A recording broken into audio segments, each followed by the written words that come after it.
नमस्कार नमस्कार, मैं मनीष कुमार वर्मा। इस न्यूज में आपको बताएंगे कि उपराष्ट्रपति का चुनाव के लिए क्रॉस वोटिंग हुआ, जिसमें कांग्रेस के भी बहुत सारा सदस्य उपराष्ट्रपति को वोट दिए। वह जानकर सदमे में आ गई कांग्रेस। और हमारा जितना संख्या है एनडीए के, उस संख्या से भी कई ज्यादा वोट देकर के आदरणीय श्री राधाकृष्णन जी को जिताया है। मैं पूरे एमपीज को, पूरे एनडीए के एमपीज को और बाकी पार्टी के जितने एमपीज ने श्री राधाकृष्णन जी को वोट दिए हैं, सबको मैं धन्यवाद देता हूं। शानदार सफलता मिली है और एनडीए के सभी सहयोगियों ने इसमें अभूतपूर्व समर्थन दिया और उस कारण से जो आशा थी उससे अच्छी सफलता मिली। अब ये उनके विचार का विषय है, जो लोकतंत्र में निर्णय आ चुका है सांसदों के बीच में। अपेक्षा से बहुत ज्यादा हो गया।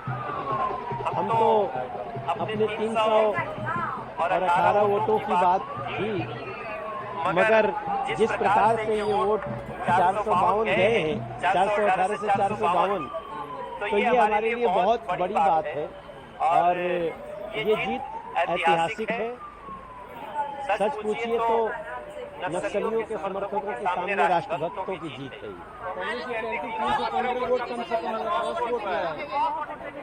अंतरात्मा की आवाज, इसको कहते हैं अंतरात्मा की आवाज।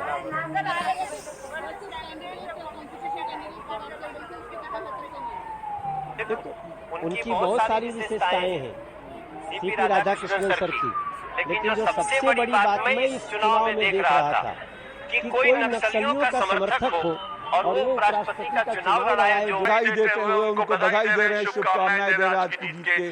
जेपी नड्डा बीजेपी के राष्ट्रीय अध्यक्ष प्रधानमंत्री नरेंद्र मोदी के साथ हैं। ये बड़ी खबर है, आप किरण रिजिजू को देख रहे हैं। पूरा एनडीए गठबंधन जो है इन चुनाव में एकजुट था और एकजुटता का परिणाम सामने आया। सीपी राधाकृष्णन भारत के नए उपराष्ट्रपति, तो जो है नए उपराष्ट्रपति को शुभकामनाएं देने प्रधानमंत्री नरेंद्र मोदी गए और उन्होंने फूलों का गुलदस्ता दिया और फूलों का गुलदस्ता देकर नए उपराष्ट्रपति का उन्होंने शुभकामनाएं दी, बधाई दी। एक नई जिम्मेदारी सीपी राधाकृष्णन को, महाराष्ट्र के गवर्नर थे, झारखंड के गवर्नर रह चुके हैं, तमिलनाडु से वो आते हैं और अब उनके जिम्मे एक नई जिम्मेदारी है भारत के उपराष्ट्रपति की। राज्यसभा को चलाने की जिम्मेदारी है सीपी राधाकृष्णन पर और एनडीए के लिए क्लाउड। तब बोला जी गिर जाई फूट जाई ओकरो गारंटी लेवा ना गिर जाई फूट जाई ऐसे लाल पीला होके लागल से कुछ हो गया तो बड़ी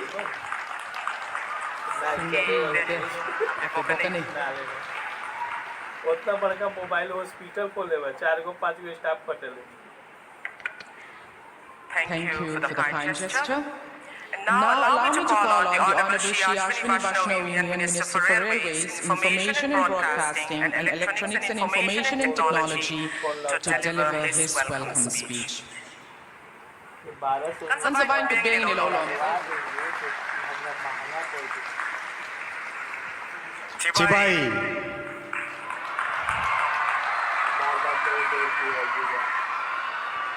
Honorable Prime Minister Shri Narendra Modi ji, Honorable Governor General V.K. Singh ji, Honorable Chief Minister Shri Laldu Homa ji, Honorable Ministers, Members of Parliament, distinguished guests, friends from the media, good morning.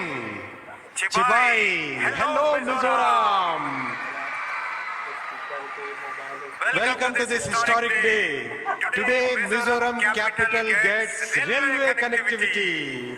I congratulate all of you collected here in thousands to this great historic day.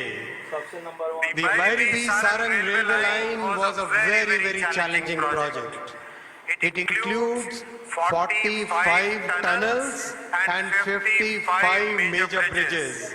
It is practically a series of bridges and tunnels. There's a bridge, there's a tunnel, then there is a bridge, then there is a tunnel. It's like that.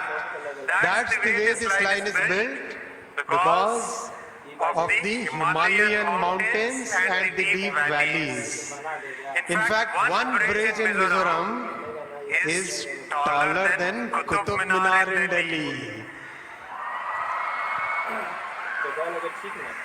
This line will now connect Mizoram with Guwahati, Kolkata, and Delhi and many other destinations. Today, Honorable Prime Minister Shri Narendra Modi ji will start 3 new trains. First, Rajdhani Express to New Delhi. Second, Mizoram Express to Guwahati. I, Chandragram Ponusami Radhakrishnan, do swear in the name of God do swear in the name of God that I will bear true faith and allegiance that I will bear true faith and allegiance to the Constitution of India to the Constitution of India as by law established, as by law established, and that I will faithfully discharge the duty and that I will faithfully discharge the duty upon which I am about to enter. upon which I am about to enter.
दर्शाया है कि माननीय प्रधानमंत्री नरेंद्र मोदी जी के नेतृत्व में इस देश को जिस प्रकार से प्रगति और एक विश्व में पहचान मिली है, उसको देखते हुए वो चाहते थे कि एक अच्छा व्यक्ति देश का उप राष्ट्रपति बने। इनके सामने